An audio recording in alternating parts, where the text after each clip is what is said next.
course, it's fairly obvious that no one wants to file bankruptcy. They only file bankruptcy because they have to or they bloody well should. Take this one, for example. The debtor received $9,600 worth of disability income per year. She owed over $43,000 in credit card debt. The credit card debt was equal to 1.5 years of her total take money. 4.5 years times her total take-home money disability income equaled her debt.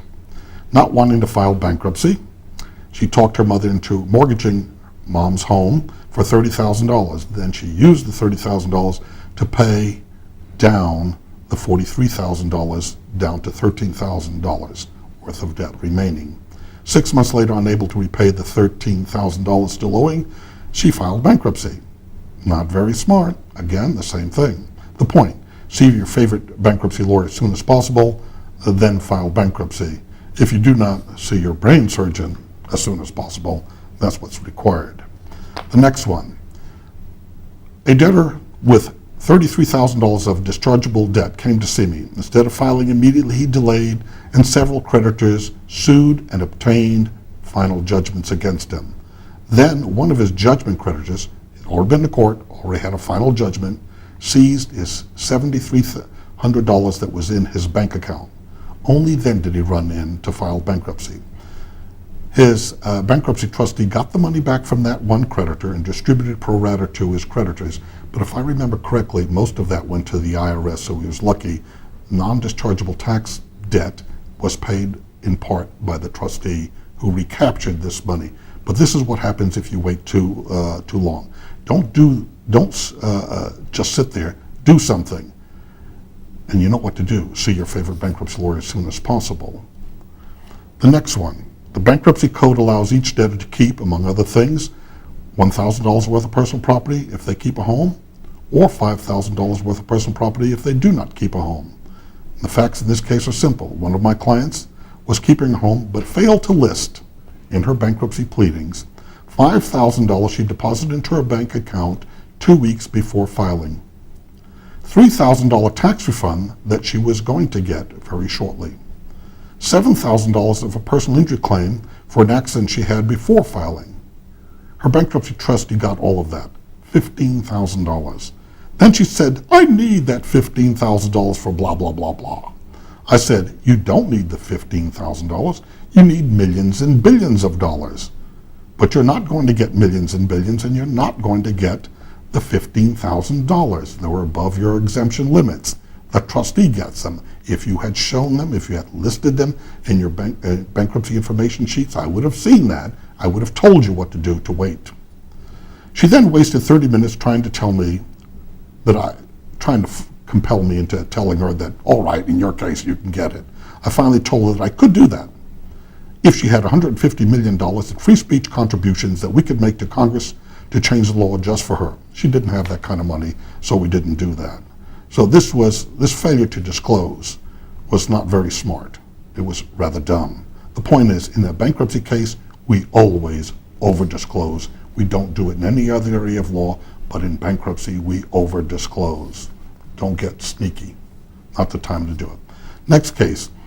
On the 10th of May, 2013, I attended the Central Florida Bankruptcy Law Association's annual seminar. I go every year. During our lunch break, one of the waiters, who had been one of my clients several years earlier, happily informed me, they had finally surrendered his home he had listed in his bankruptcy. He had lived in this home for 6.5 years, during which he did not pay his mortgage payments of $1,620, thus saving $126,000 of rent-free living by staying in the home. Don't leave it until the very end. Also, he did not pay real estate taxes and insurance worth over $500 a month, saving an additional $39,000.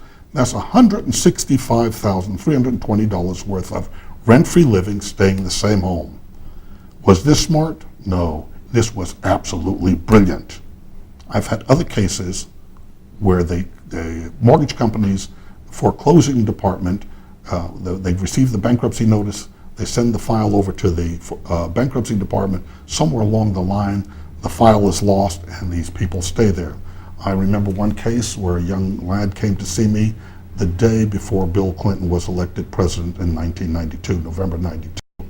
And he described living in this house for 36 months, saving this $1,200 a month rent and putting it in the bank. That was $43,000 worth of rent-free living. Another client, $1,400 for 40 months, $56,000 worth of rent-free living. The point, if you're going to give up your home, and sometimes, quite often, when you're underwater or you're way behind in your payments, you just have to give up your home. You cannot save it. Maybe you can, maybe you can't. But sometimes when you decide that you don't want to or you can't do it, don't just move out. Stay there, stay there, stay there. And if they lose the file, the foreclosure file, you may be living there rent-free for years. That's called being lucky. Some people are. Now, the next one here. The facts are simply this. Hostile creditors are required to mail the IRS Form 1099-A or 1099-C to the IRS. These are notices of cancellation of debt, notifying the IRS that the creditor has canceled the debt that you owe to that creditor. This usually involves thousands of dollars of debt that the IRS wants to tax, make you pay tax on it. It works like this. You borrow $100,000 from the bank, you owe no taxes on the $100,000 that you borrowed. It's not income, it's borrowed money. But then the bank later on cancels the $100,000 debt.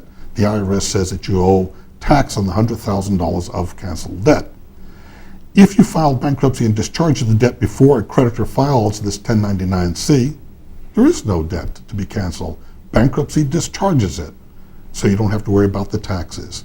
If you wait, get the 1099, then the IRS says that you owe tax on the canceled debt. Few of my clients have this problem, don't even know that they can get hit like this. So the point is, be very careful with it. Relax. Even if you get the 1099-C, then file bankruptcy, arrangements can be made to wipe out these debts, but require a little extra work to be done. The point, if you owe thousands of dollars worth of credit card debt and other kind of debt, file bankruptcy, wipe them out so you don't have that problem. The moral of these stories is very simple. Don't do anything smart until you see your favorite bankruptcy lawyer. See your favorite bankruptcy lawyer sooner rather than later. Listen to your favorite bankruptcy lawyer. Do smart things. Don't do dumb things. Some things are very, very dumb. See your bankruptcy lawyer first. That's it.